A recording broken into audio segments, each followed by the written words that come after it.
Imagine being trapped on a distant asteroid with no oxygen, no backup, and no help coming, just silence.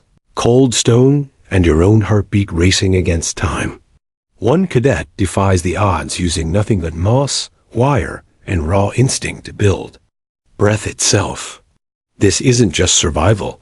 It's the fight to redefine what it means to be human. If you're new here, make sure to subscribe to the channel and show a thumbs up by liking the video. Now, let's jump into the story. The shuttle hissed as it touched the landing rail inside the training dome on asteroid Oros 9. The moment the clamps locked, every engine fan fell quiet, and a thin layer of dust floated in the still air. Callan Vega stood with 10 other cadets in the cramped airlock, waiting for the outer hatch to cycle. Each trainee wore a standard survival suit, scratched from earlier drills, but this place felt different. It smelled so clean it almost hurt.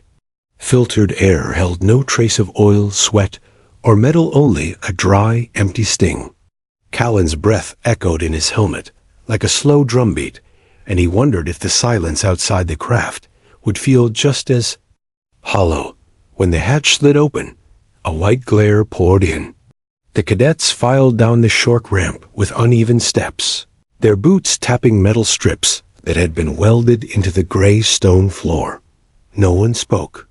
Talking seemed wrong here, as if words might snap whatever thin thread kept the place balanced. Callan's visor auto-dimmed, but the landscape still shimmered until his eyes watered. The dome stretched wider than a sports arena, its curved ceiling a projection of deep space where cold stars hung in perfect stillness. A glassy barrier ringed the inside rim, but from most angles it was invisible, a ghost wall protecting them. From the vacuum beyond, the ground felt like unfinished work. Sharp ridges rose and fell, casting knife-edge shadows under the artificial sun lamps. Steam vents spat thin ribbons of white vapor that danced away and vanished. Pools of copper-colored liquid lay scattered in the low areas, unmoving, reflecting. Light like coins on dark cloth. To the left, a staircase of natural rock climbed high enough to kiss the dome roof. To the right, a tangled mass of black cables snaked in and out of the stone, pulsing once every few seconds with faint blue light. Someone behind Callan let out a quiet gasp, but the sound faded before it reached an echo. The cadets spread out, each drawn toward some private idea of safety. A tall reptilian trainee strode toward the steaming pools, body language sharp and certain. Two bird-like siblings hopped along the ridge, scanning crevices with mirror-bright eyes. A glassy insectoid drifted over the ground, as if the stone meant nothing at all. Callan moved slower. He had passed every written test in orbital station school, yet he never trusted simulations. An exam could be beaten by memory, but real rock did not care about grades. A sudden flicker crossed the false sky. It was small, one corner of the starfield, dimmed for half a breath, yet it sent a chill under Callan's collar. He looked around. None of the others paused. Maybe they missed it, or maybe they chose to ignore anything they could not control. Training officers always said the dome systems were flawless. Somehow that promise made him worry more, not less. He climbed a short rise to gain better sight lines. From the top, the layout became clear. Jagged spines of stone radiated from a central basin. The copper pools sat like eyes in a cracked face. Vents and cable bundles marked power nodes that heated the air. Above all of it, the roof projection seemed too perfect. Callan's heart beat faster, though he could not name a threat. He opened the suit's internal log and spoke a quick note. Dome light glitch at 0 + 5 minutes, then turned the recorder off. Documentation felt safer than silence. 6 minutes passed in slow motion. Callan knelt and scraped a finger across the dust. The grains were lighter than lunar regolith, almost powder. He checked his suit readouts.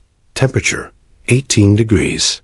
Pressure, 3/4 Earth normal. Oxygen, 21%. Numbers looked good, yet his tongue felt thick, and each inhale seemed shallow. He shook it off, blamed nerves. Hard training always started with mind games. Another flicker shot through the visor, brighter this time. The oxygen figure dipped from 21 to 20. He frowned, tapped the gauge, waited. It dipped again, 19. The indicator beeped once, a polite warning. That pretended nothing serious was happening. He glanced around, searching for agreement, for panic, for anything. Everyone kept moving. The reptilian scanned the pool with an infrared wand. The twins pecked at a crevice. The insectoid hovered in lazy circles. None showed signs of distress. Callan swallowed. The air tasted thinner, like mountain wind during winter hikes on Nova Ridge back home. His front teeth tingled. The gauge slid. To 18. 3% loss in less than 20 seconds. That could not be a sensor glitch. He inhaled slow, trying to confirm with his own lungs, but doubt clogged every thought. Across the basin, one of the avian twins stumbled. A soft feather drifted free, caught an updraft, and spun away. The avian dropped to one knee, wings shuddering. His sister squawked and grabbed his arm. Before she could brace him, she folded too, hitting the ground with a dull thud that echoed off the glass wall. Callan's heartbeat raced. He spun to the reptilian cadet. The creature's infrared wand slipped from nerveless fingers and clattered on stone. A second later, its bulky frame toppled sideways. Steam swallowed the fall. The insectoid flyer jerked in midair, lights inside its translucent shell flickering like a dying lantern. It drifted down in a slow spiral and landed without grace, body dimming until only a pale outline remained. The gauge on Callan's visor blinked 17. His breaths came quicker, ragged. He whispered, "No," and forced himself to slow down. If panic stole his air, he would drop like the rest. He scanned the rugged floor for anything green, anything wet, anything alive. Nothing yet. Footsteps echoed behind him, another cadet. Lurching in confusion, and silence returned, hard and final. Callan knew he had seconds before muscles failed. He pressed a trembling hand against the helmet seal, then reached for the release catch, hesitated. Removing the visor could kill him faster, but staying passive would kill him all the same. Somewhere, hidden machines were sucking oxygen from the dome. It had to be deliberate. No officer would admit it, but this was the real test. Adapt or suffocate. The last number he saw before he acted was 15. He braced to pull the latch. All around him, bodies lay still on the unforgiving rock. Callan Vega took one thin, shaky breath and jumped into the unknown.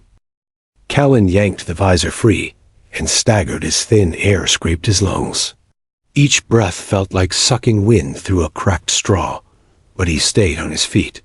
A ringing filled his ears, drowning out the mechanical hum that had haunted the dome. Only minutes before, he forced himself to slow his breathing and scanned the jagged ground. If the air was dying, something inside this sealed world had to make more of it, or the test givers wanted the cadets to find a workaround. Either way, a solution had to exist. His visor lay on the stone, its readout flickering uselessly. He crouched and pushed a gloved hand across the grit, searching for any patch of color that did not belong to lifeless rock. Faint smudge of green glimmered near a steaming vent 15 steps away. It might have been a trick of the lights, but hope tugged him forward. He shuffled sideways, staying low to keep from blacking out.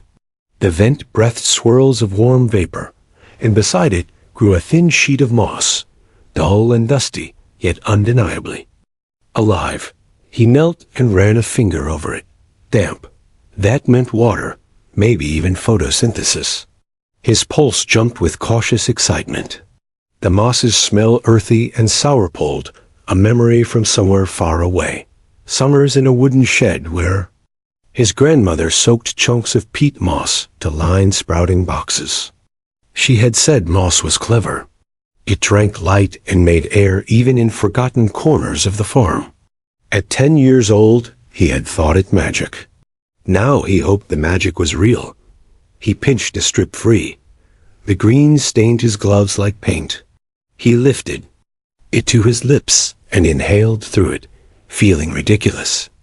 The first straw tasted of wet stone, but it carried a whisper of oxygen that eased the burning in his chest.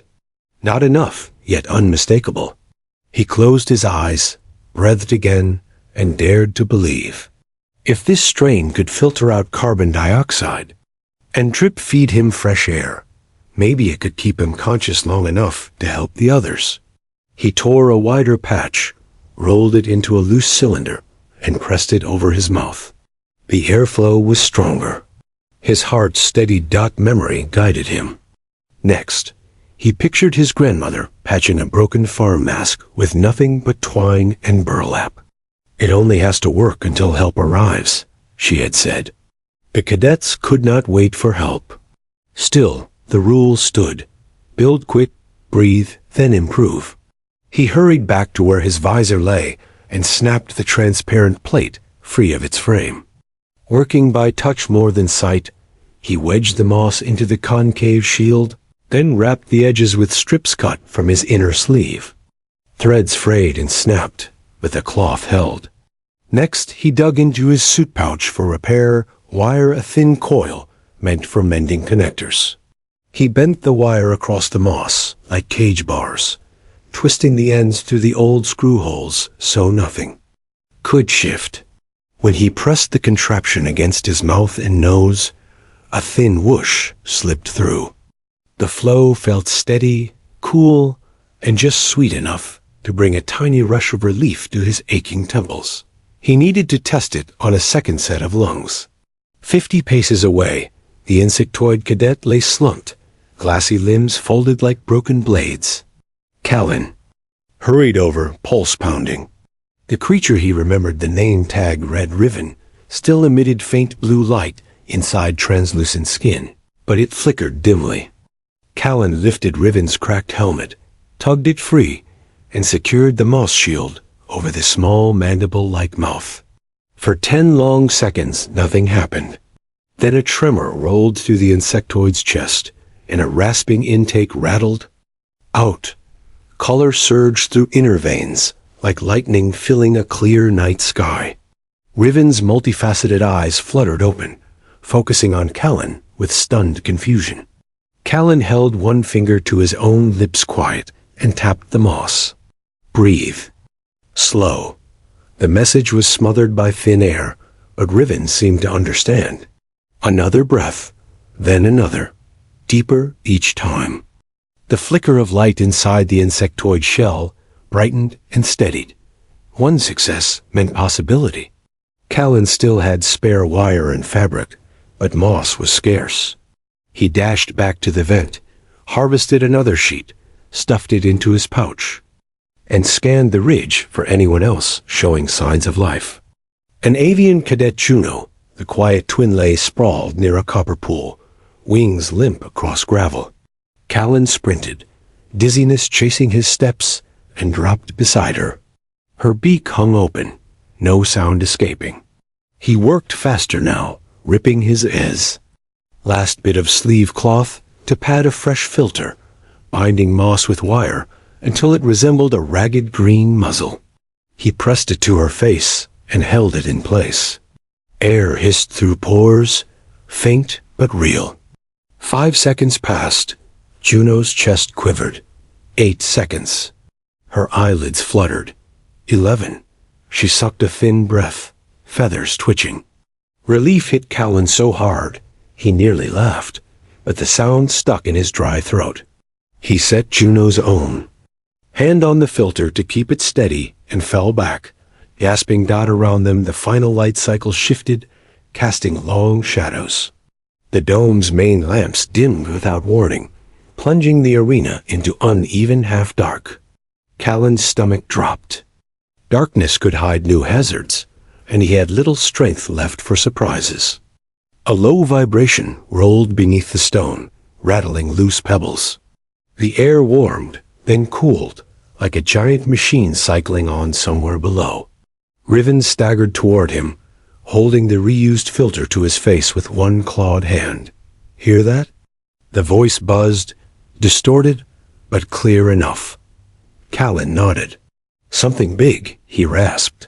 Juno pushed herself to her knees, wings rustling. "Lights shouldn't shift at this hour," she whispered. A bright blue pulse rippled across the cables on the far wall, racing like a heartbeat toward the dome's center. Metal groaned underfoot. Callan's improvised mask suddenly felt fragile, its moss already drying at the edges. Oxygen trickled slower. The ground vibration grew into a deep, rolling drumbeat. He forced calm, but the pace of the pulse quickened, counting down to something unseen. He met Riven's eyes. "More moss," he said. "More filters." The insectoid nodded, already turning toward the vent. Juno pointed upward, feathers bristling. A section of the ceiling projection pixelated, then flared white, as if a spotlight prepared to open. Callan's muscles tensed. The test was not finished. Perhaps it had barely started, and the dome itself was changing the rules. Above the three cadets, the light burst again, and the stone beneath them began to shift.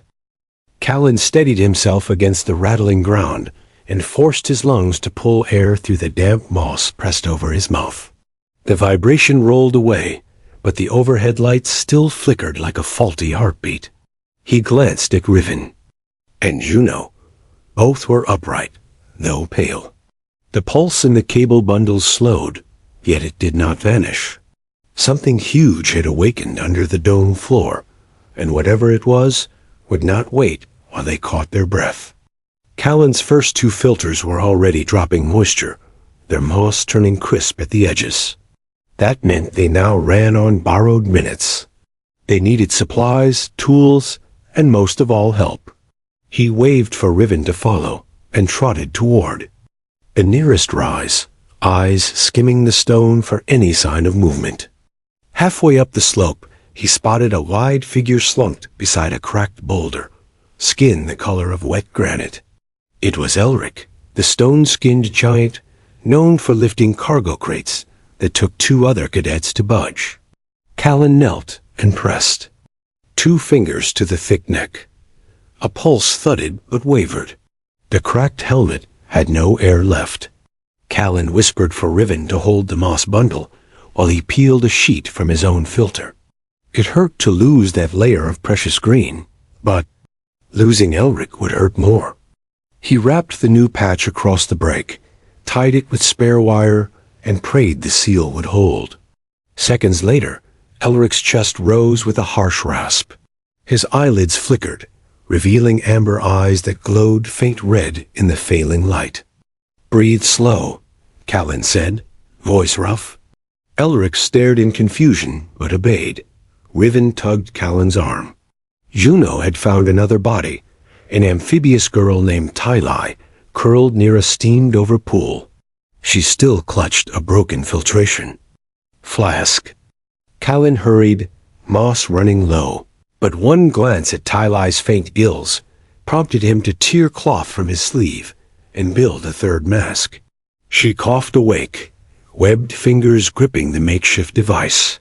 4 conscious cadets, and dwindling. Supplies. The dome lights flicked off once more, plunging them into near darkness. A blue glow rose from Riven's shell and Juno's wingtips, but it was too dim to guide a search. Elric reached to his belt and cracked a chem lamp the size of a brick. Pale light spilled across the ground, catching motes of dust that swirled like silver snow. Callan felt a surge of hope. "We need a base," he said. "Somewhere tight, away from vents that could drain oxygen faster." Elric pointed toward a cluster of leaning slabs near the north wall, room enough to crouch beneath and shield a fire, if any of them had fuel. They made for the slabs slowly, because dizziness threatened with each step. Behind them other cadets lay scattered in the gloom. Callan's gut twisted with guilt, but without more moss, any rescue would be a gamble that killed the rescuer too. He swore under his breath that he would come back for everyone once the team had production running. Under the stone awning, they set down their limited gear.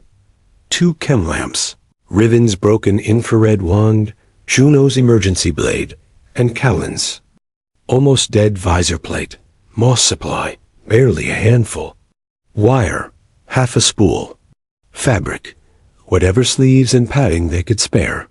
It looked like a child's craft kit, yet Callan believed they could spin survival out of it.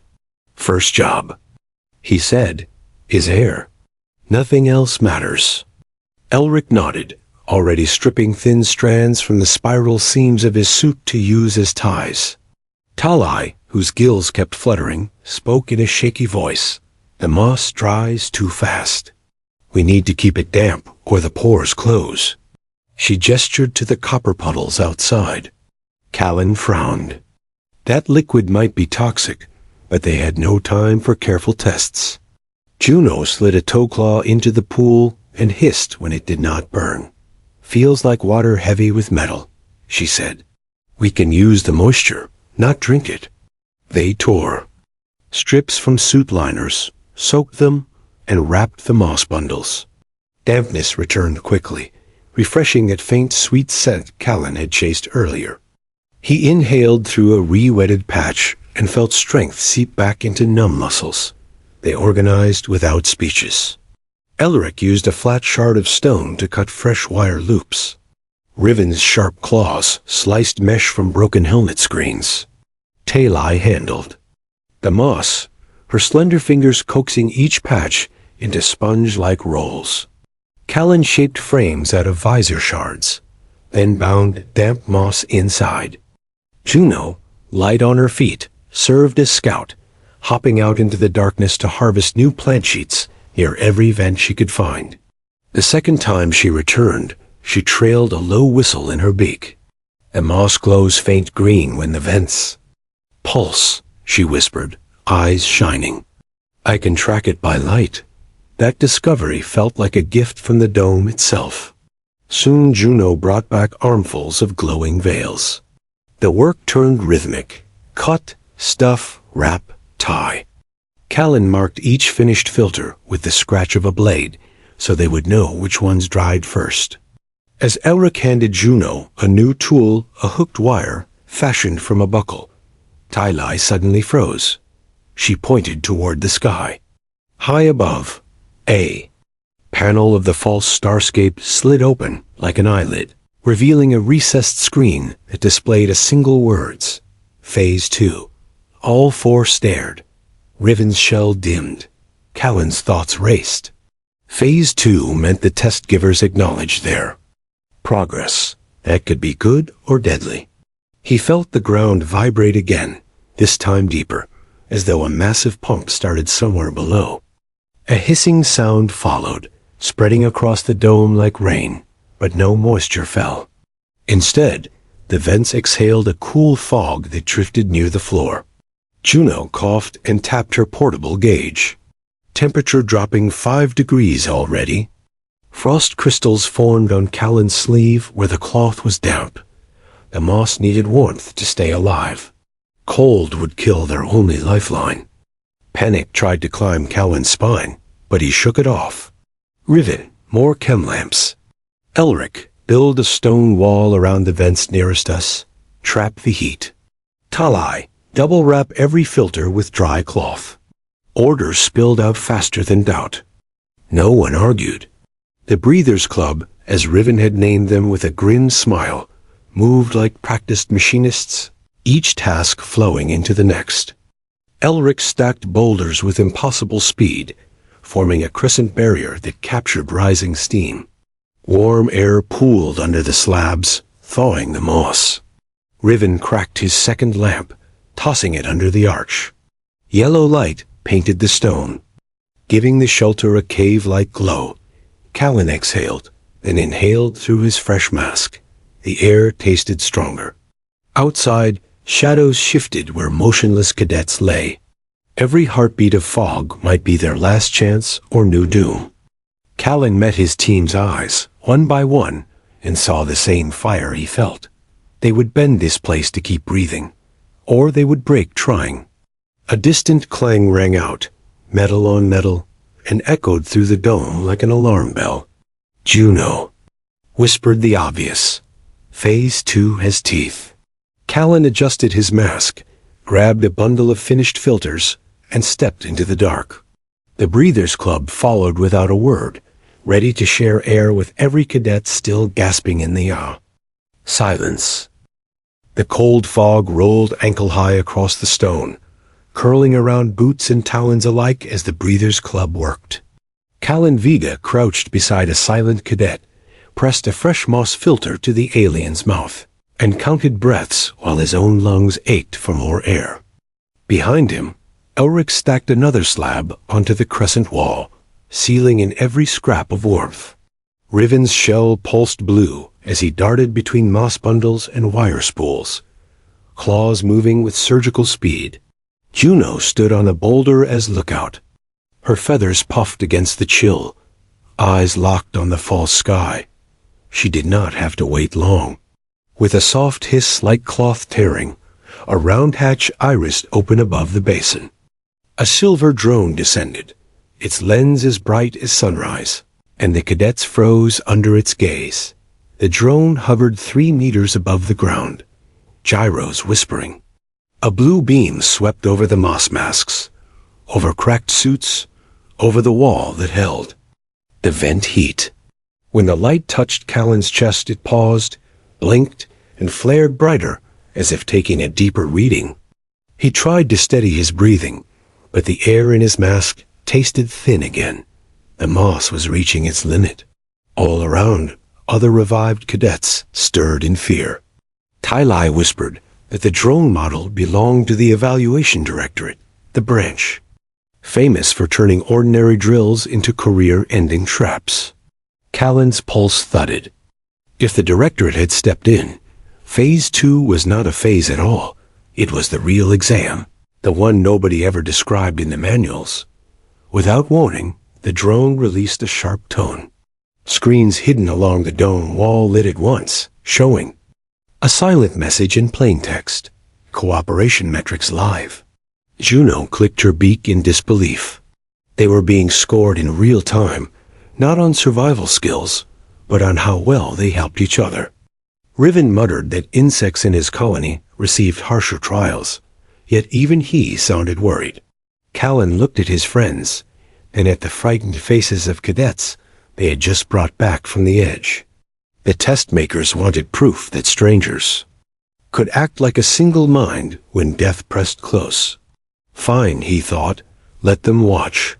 The temperature plunged again, frost blooming on the walls. Elric's chem lamps dimmed as battery cells grew sluggish. Talai's gills fluttered in staccato. Panic. The blue beam returned, this time tracing the stone until it found the crescent wall. A red icon flashed on the drone's belly. A moment later, jets of compressed gas blasted from hidden vents, hammering the barrier. Rocks tumbled, steam scattered, and precious warm air streamed away.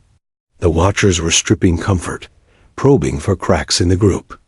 Callan barked orders Juno and Riven to catch falling stones, Elric to brace the wall's center, Tylai to move the weakest to higher ground. No one hesitated. They rebuilt as fast as the jets tore down, slipping moss bundles into every gap to stop drafts. Callan added gravel to anchor the base. The drone's lens whirred, recalculating dot, and the oxygen dropped again, faster than before. Ages sank from 15% to 12 in half a minute. 2 cadets collapsed, filters drying into useless husks. Callan dashed to them, swapped out his own moss, and forced the new filter over the closest mouth. Lightheadedness clawed at him. He felt the world tilt, but Elric's huge hand steadied him. Talai slid another damp bundle into Callan's empty frame. Riven recharged a chem lamp by cracking its backup vial and shoved it under the moss farm to warm every bundle at once. They moved like gears meshing, each action feeding the next. A harsher whistle screamed from the drone. Final assessment, Callan guessed. The ceiling lights blinked, and a timer appeared on every screen. 60 seconds. The oxygen feed shut off completely. Even the vents held their breath. Juno's feathers lay flat in shock. 60 seconds of nothing. Would kill half the group, maybe all. Callan scanned the filters. Only 6 remained damp to function. 11 cadets needed air. Simple math said someone would fail. He met Riven's many eyes. The insectoid nodded once, reached for a coil of communication tubing, and jammed one end into his mask. Callan understood immediately. They would link filters, sharing each breath in a loop. He grabbed another tube, passed it to Elric, who connected. Himself to Talai. Juno did the same with 2 weaker cadets. In seconds, a crude circulatory system formed 6 filters, 11 lungs, air cycling like water in an irrigation line. The first breath through the chain was ragged, but the second smoothed. Oxygen losses slowed. 30 seconds. Frost coated. The tubes, yet air moved. 20 seconds. One filter clogged. Riven pinched the hose, spat out the old moss, crammed in a fresh wad, and reopened the flow. 10 seconds. A light on the drone blinked green. 5, 4, 3. The screens went dark.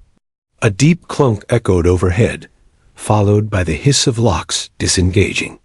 A rectangular section of the dome roof folded back to reveal the stars for real. This time, not pixels. Pure, pressurized air flooded through vents, pushing away the icy fog. Cadets gasped, ripping off moss masks as warm oxygen kissed their faces. Landing thrusters boomed. A rescue shuttle descended on steady jets, floodlights sweeping the wrecked arena. The drone zipped upward and vanished. Cowan's legs wobbled. Elric caught him, laughing with exhaustion. Juno let out a sharp trill of victory, and even Riven's shell flashed neon stripes in relief. A voice boomed from the shuttle's loudspeakers. Cadet unit, assessment complete. All survivors prepare for extraction. Medics poured out, fitting real respirators, checking vitals. Nobody cheered. They were too busy sucking sweet air like children after a storm. When a medic reached Cowan, he waved her off long enough to kneel by the moss farm. He tore one surviving bundle free, wrapped it in a strip of sleeve cloth, and placed it on a flat rock where the Watcher's beam had first touched him. It was a gift, or maybe a warning, for the next group to face the dome dot as the shuttle lifted. Callan looked down through the open ramp.